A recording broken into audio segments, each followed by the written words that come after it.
नमस्कार, मी स्वाती गोडसे. आपण पाहताय न्यूज 18 लोकमत. नमस्ते महाराष्ट्र या बुलेटिनमध्ये आपल्या सगळ्यांचं स्वागत. आणि आता बघूयात राज्यासह देशविदेशातील अनेक महत्त्वाच्या बातम्यांचा वेगवान आढावा. लोकसभा निवडणुकीच्या दुसऱ्या टप्प्याच्या प्रचाराची रणधुमाळी आज संपणार आहे. विदर्भातील बुलढाणा, अकोला आणि अमरावतीसह 13 राज्यांमधील 97 जागांवर 18 एप्रिलला मतदान होत आहे. आणि यामध्ये मराठवाड्यातील हिंगोली, नांदेड, परभणी, बीड, उस्मानाबाद, लातूर तसंच पश्चिम महाराष्ट्रातील सोलापूर लोकसभा मतदारसंघाचाही समावेश आहे. आणि आता बातमी आहे राज ठाकरेंच्या सोलापुरात झालेल्या सभेची. यावेळी त्यांनी भाजपवर जोरदार हल्लाबोल केलाय. राज ठाकरेंनी मनसेच्या सभांवर घेतलेल्या आक्षेपाचा समाचार यावेळी घेतला. मनसेच्या सभांचा खर्च काढण्यापेक्षा मोदींनी किती थापा मारल्या ते मोजा, अशा शब्दांमध्ये राज ठाकरेंनी भाजपनं सभांच्या खर्चाबाबत केलेल्या टीकेला प्रत्युत्तर दिलंय. डिजिटल गाव म्हणून केंद्र सरकारनं वारेमा प्रसिद्ध केलेल्या हरिसाल गावाची पोलखोल राज ठाकरेंनी आपल्या भाषणात केली. या जाहिरातीत मॉडेल म्हणून काम केलेला तरुणच राज ठाकरेंनी मनसेच्या मंचावर आणला. इंदू मिलवर बाबासाहेब आंबेडकरांचं स्मारक उभारण्याची संकल्पना आपलीच असल्याचा दावाही यावेळी राज यांनी केला. स्मारक उभारण्यापेक्षा सर्वात मोठं वाचनालय उभारावं असा सल्ला त्यांनी दिल्याचं म्हटलंय. भाजपला मतदान न करण्याचं आवाहन राज ठाकरेंनी यावेळी केलं. तसंच भाजपच्या मित्रपक्षांनाही मतदान करताना विचार करा असा सल्ला शिवसेनेचं नाव न घेता राज यांनी दिलाय.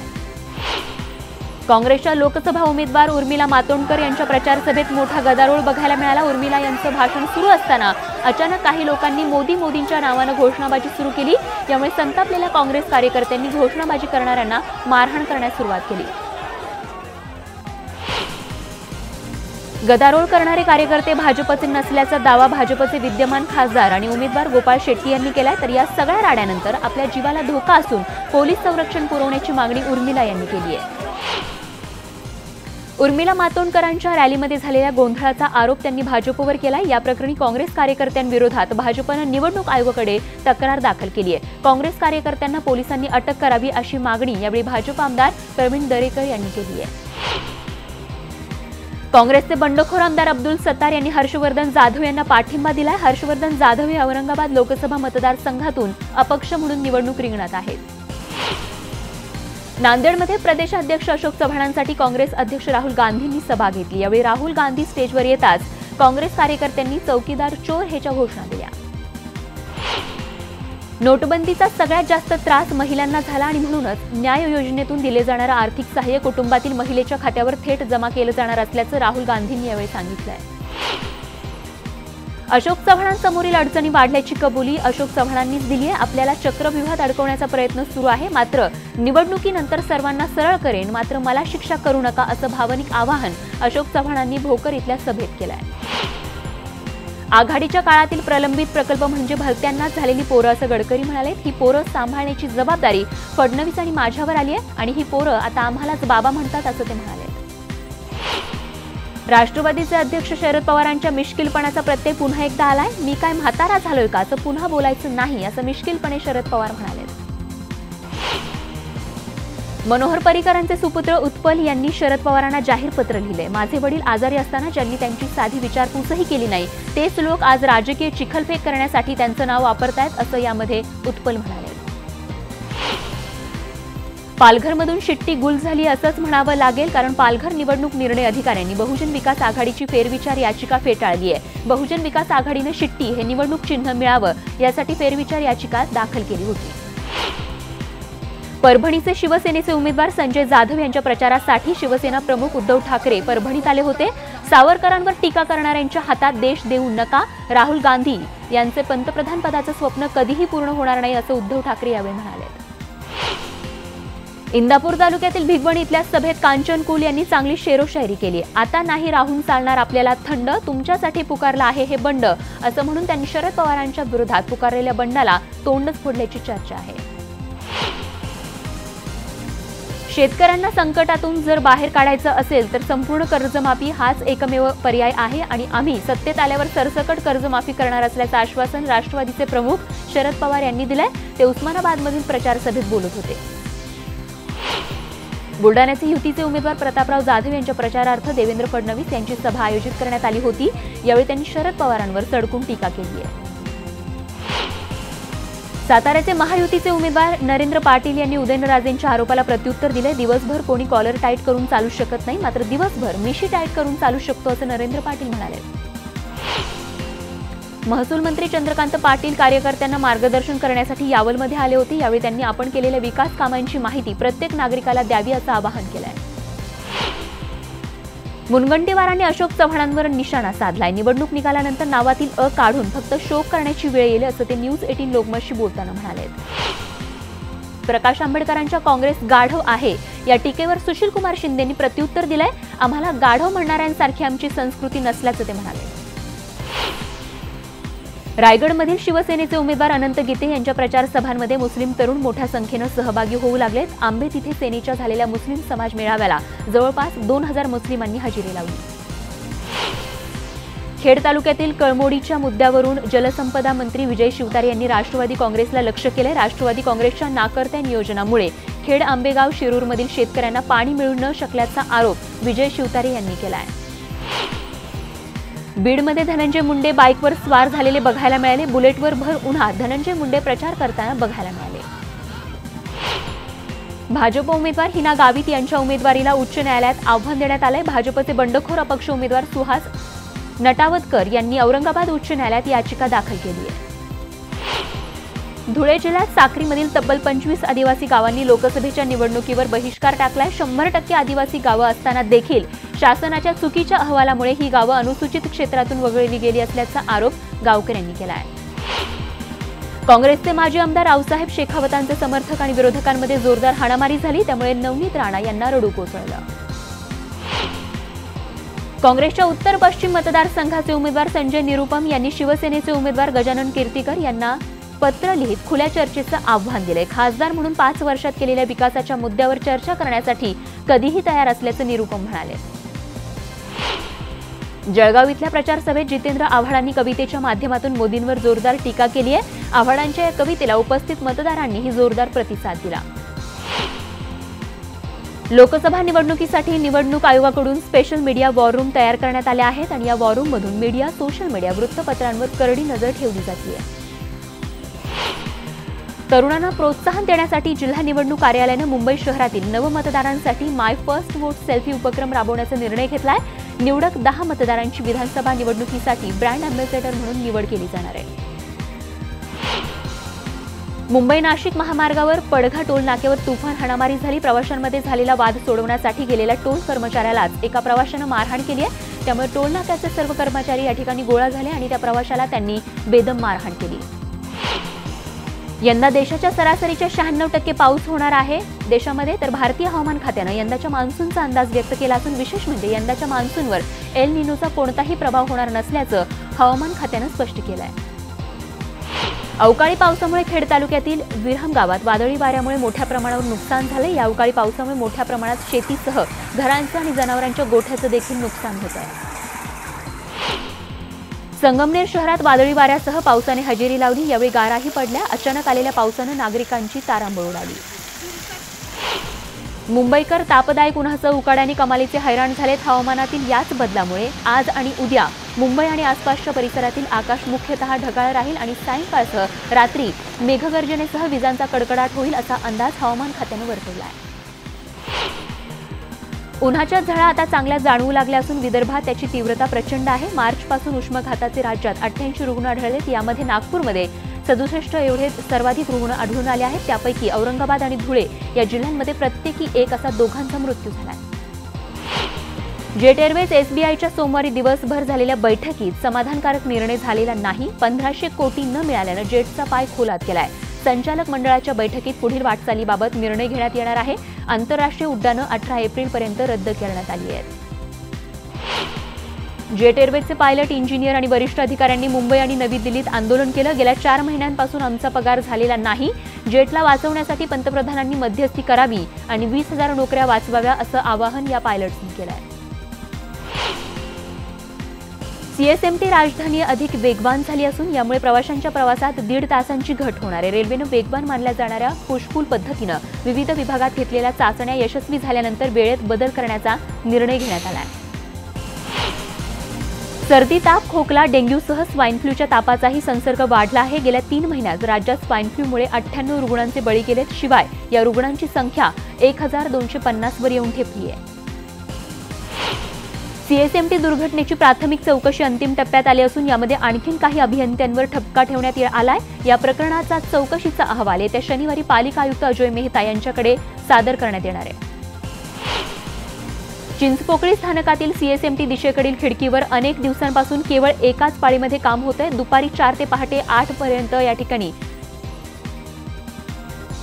ही खिडकी बंद असल्यानं प्रवाशांना प्लॅटफॉर्मच्या दुसऱ्या टोकावर असलेल्या तिकीट खिडकीवर जाऊन तिकीट काढावं लागतंय. त्यामुळे प्रवाशांचे हाल होत आहेत. गेल्या काही दिवसांपासून पहाटेच्या वेळेत रेल्वेच्या जुन्या गाड्यांमधून मोठ्या प्रमाणात बांधकामाचा राडारोडा वाहून आणून दिवा खाडी किनारी टाकला जातोय. त्यामुळे या परिसरातील तीव्र धोक्यात आली आहे. नवी मुंबई आंतरराष्ट्रीय विमानतळ तसंच मुंबईच्या तुलनेत किंचित स्वस्त असलेली घरं, यामुळे सिडकोच्या भूखंडांना अपेक्षेपेक्षा 4 पट भाव आलाय. सोमवारी 5 भूखंडांच्या लिलावातून तब्बल 250 कोटी रुपये सिडकोच्या तिजोरीत जमा झालेत. सर्वात जास्त भाव घणसोलीच्या सेक्टर 8 मधील भूखंडाला मिळाला आहे. नवी मुंबईमध्ये कचऱ्याचं वर्गीकरण न करणाऱ्या सोसायट्यांमधील कचरा न उचलण्याचं पालिकेने ठरवलंय. त्यामुळे अनेक सोसायट्यांमधील कचरा सार्वजनिक कचरा कुंडींमध्ये टाकला जात असल्यानं शहरामध्ये अनेक ठिकाणी कचऱ्याचे ढीग तयार झाले. पुणे शहराला पाणी पुरवठा करणाऱ्या प्रमुख धरणांपैकी टेमघर, वरसगाव, पानशेत आणि खडकवासला या 4 धरणांमध्ये मिळून केवळ 8.96 अब्ज घनफूट इतकाच पाणीसाठा शिल्लक राहिलाय. त्यामुळे पालिकेपुढे पावसाळ्यापर्यंत पुणेकरांना पुरेशा प्रमाणात पाणी देण्याचं आव्हान आहे.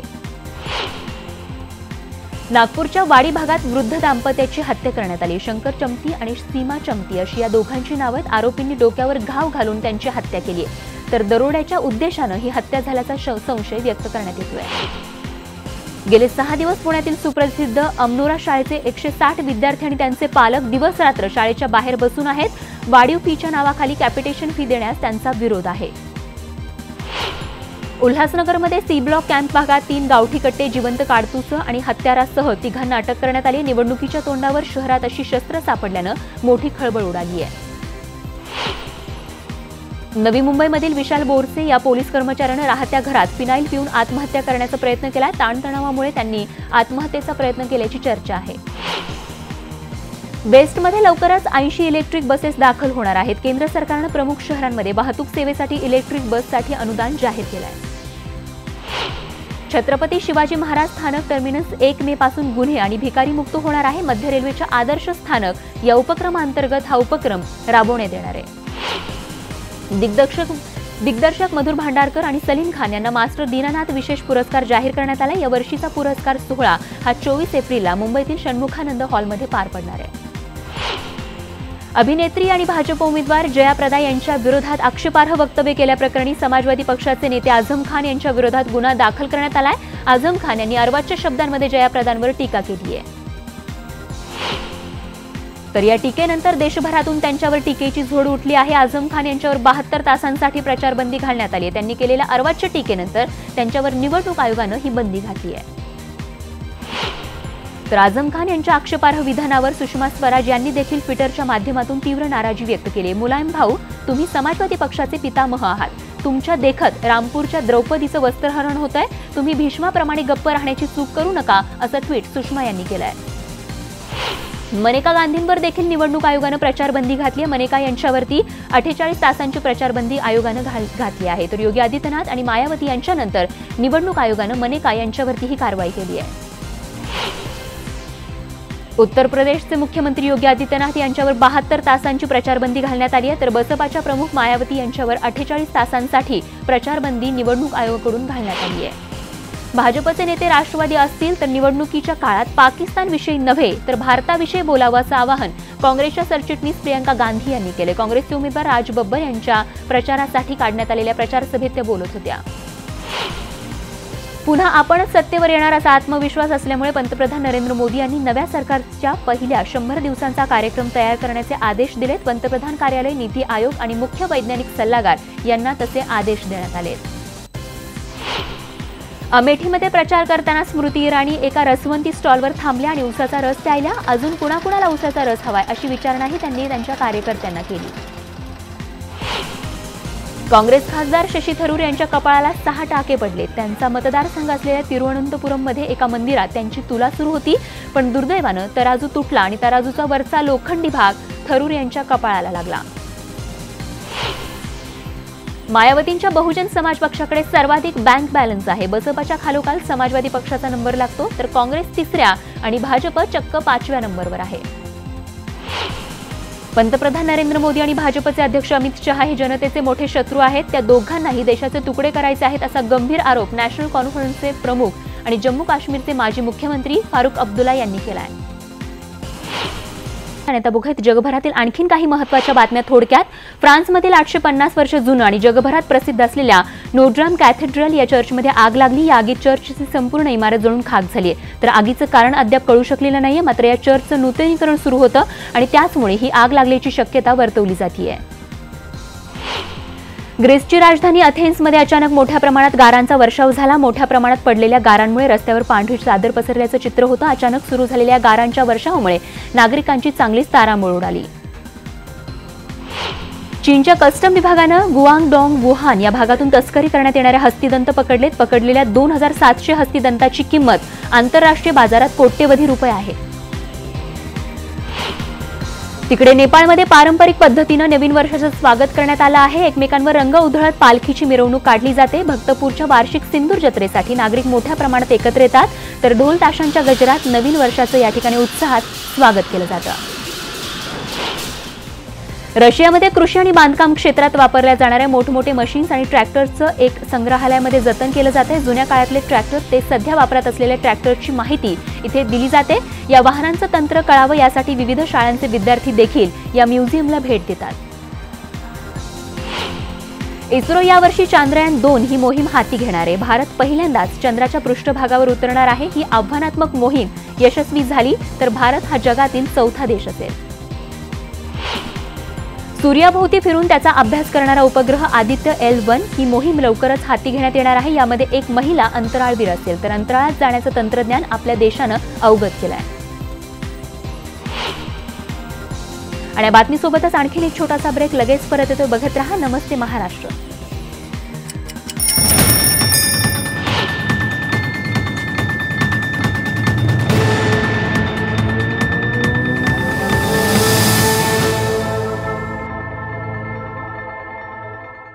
बातम्या थोडक्यात। उत्कृष्ट क्रिकेटपटू राहुल द्रविडला यंदा मतदान करता येणार नाहीये। द्रविड काही महिन्यांपूर्वी नव्या घरी राहायला गेला। नव्या पत्त्यावर नाव येण्यासाठी त्यानं अर्जही केला, पण पडताळणीसाठी अधिकारी घरी गेले तेव्हा घरी कुणीच नव्हतं, त्यामुळे प्रक्रिया पूर्ण होऊ शकलेली नाही। आयसीसी वर्ल्ड कप 2019च्या भारतीय संघाची नुकतीच घोषणा करण्यात आली आहे। बीसीसीआयचे सचिव अमिताभ चौधरी आणि निवड समिती प्रमुख MSK प्रसाद यांनी हा संघ जाहीर केलाय, तर भारतीय संघाचं नेतृत्व विराट कोहलीच करणार आहे, तर रोहित शर्मा उपकर्णधारपदी असणार आहे। यष्टीरक्षक फलंदाज ऋषभ पंतला विश्वचषक क्रिकेट स्पर्धेसाठी भारतीय संघातून वगळल्याचं आश्चर्य वाटत आहे, अशी प्रतिक्रिया माजी क्रिकेटपटू सुनील गावस्कर यांनी दिली आहे। विश्वचषकाच्या भारतीय संघात पंतऐवजी दिनेश कार्तिकची पर्यायी यष्टीरक्षक म्हणून निवड करण्यात आली आहे। मुंबईतील वानखेडे स्टेडियममध्ये रंगलेल्या अटीतटीच्या सामन्यात मुंबईनं बेंगळुरूवर 5 गडी राखून विजय मिळवलाय। सलग 6 सामन्यानंतर एक विजय मिळवलेल्या बंगळुरूला पुन्हा पराभवाचा सामना करावा लागलाय। अभिनेत्री आलिया भट्ट मतदान करू शकणार नाहीये। आलियाकडे भारतीय पासपोर्ट नाहीये, त्यामुळे आलियानं ब्रिटिश नागरिकत्व सोडल्यानंतरच तिला मतदान करता येणार आहे। कंगनाने आलियावर तिच्या अभिनयावरून टीका केली होती। यावर आलियानं प्रतिक्रिया दिली आहे, मी कंगनाच्या कामाचा आणि तिच्या मतांचा आदर करते। तिला एखादी गोष्ट त्या प्रकारे वाटत असेल तर त्यामागे नक्कीच काहीतरी कारण असेल, असं आलिया म्हणाली आहे।